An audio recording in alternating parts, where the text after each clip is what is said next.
আসসালামু আলাইকুম সুপ্রিয় ভাই ও বোনেরা, সবাই কেমন আছেন? আশা করি ভালোই আছেন। কুয়েত প্রবাসী বিডি নিউজ চ্যানেলের পক্ষ থেকে আপনাদেরকে স্বাগতম। আজ আপনাদেরকে জানিয়ে দেব কুয়েতের প্রবাসীদের ছুটি ও ভিসার মেয়াদ বাড়বে বললেন কুয়েতে নিযুক্ত রাষ্ট্রদূত। তার আগে যারা আমাদের চ্যানেলটিকে এখনও সাবস্ক্রাইব করেননি, সাবস্ক্রাইব করে পাশেই থাকা বেল বাটনে ক্লিক করে নোটিফিকেশনটি অল করে রাখুন, যাতে করে এরকম নিত্য নতুন আপডেট আপনাদের কাছে দ্রুত পৌঁছায়। এবার শুনুন খবরের বিস্তারিত। ইরান এবং ইসরায়েল যুক্তরাষ্ট্রের উত্তেজনা ঘিরে সৃষ্ট পরিস্থিতির প্রভাব উপসাগরীয় দেশগুলোর মতো কুয়েতেও পড়েছে। দেশটিতে বর্তমানে প্রায় ৩ লাখ বাংলাদেশি প্রবাসী বসবাস করছেন।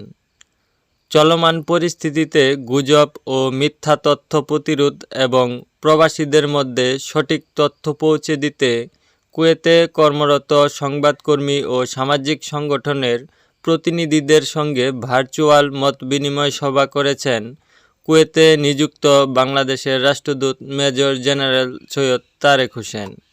স্থানীয় সময় রোববার ৮ মার্চ দুপুরে অনলাইনে অনুষ্ঠিত এই জুম মিটিংয়ে কুয়েতে বাংলাদেশ প্রেস ক্লাবের নেতারা, বিভিন্ন গণমাধ্যমের প্রতিনিধি এবং সোশ্যাল অ্যাক্টিভিটিসের সদস্যরা অংশ নেন। বৈঠকে প্রবাসীদের ফ্লাইট সমস্যা, ভিসা জটিলতা, পাসপোর্ট সংক্রান্ত বিষয়সহ চলমান পরিস্থিতিতে উদ্ভূত বিভিন্ন সমস্যা নিয়ে আলোচনা করা হয়। রাষ্ট্রদূত মেজর জেনারেল সৈয়দ তারেক হোসেন প্রবাসী বাংলাদেশিদের ধৈর্য ধরার আহ্বান জানান এবং সবাইকে নিরাপদ স্থানে থাকার পরামর্শ দেন। তিনি আরও বলেন, চলমান পরিস্থিতিতে ক্ষেপণাস্ত্র বা হামলা সংক্রান্ত কোনো ছবি, ভিডিও বা লাইভ সম্প্রচার সামাজিক যোগাযোগ মাধ্যমে শেয়ার করা থেকে বিরত থাকতে হবে। একই সঙ্গে মিথ্যা বা বিভ্রান্তিকর তথ্য প্রচার না করার জন্য প্রবাসীদের প্রতি অনুরোধ জানান।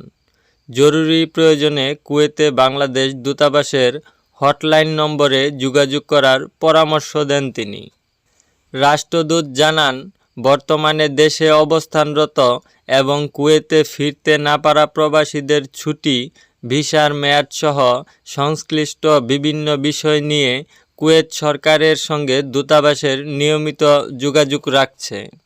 এ সময় বাংলাদেশ প্রেস ক্লাব কুয়েতের সভাপতি ও সময় সংবাদের প্রতিনিধি মঈনুদ্দিন সরকার সুমন সহ উপস্থিত অন্য সংবাদকর্মীরা চলমান পরিস্থিতিতে দ্রুত ও নির্ভরযোগ্য তথ্য সরবরাহে দূতাবাসের সক্রিয় ভূমিকা কামনা করেন। তারা বলেন, কুয়েতে বাংলাদেশ প্রেস ক্লাবের সদস্যরা নিয়মিত জাতীয় গণমাধ্যমে প্রবাসীদের স্বার্থ সংশ্লিষ্ট খবর ও সর্বশেষ পরিস্থিতির আপডেট তুলে ধরছেন, যাতে প্রবাসীরা সচেতন ও অবগত থাকতে পারেন। জুম মিটিংয়ে আরও উপস্থিত ছিলেন দূতাবাসের কাউন্সিলর ও দূতালয় প্রধান মোহাম্মদ মুনিরুজ্জামান, বাংলাদেশ প্রেস ক্লাব কুয়েতের সাধারণ সম্পাদক, বাংলা টিভির প্রতিনিধি আহ জুবেদ, সিনিয়র সহ-সভাপতি মাই টিভির প্রতিনিধি আল আমিন রানা, সাংগঠনিক সম্পাদক ৭১ টিভির প্রতিনিধি সাদেক রিপন, মহিলা বিষয়ক সম্পাদিকা সিএসডি টিভির প্রতিনিধি নাসরিন আক্তার মৌসুমী সহ অন্যান্য সংবাদকর্মী।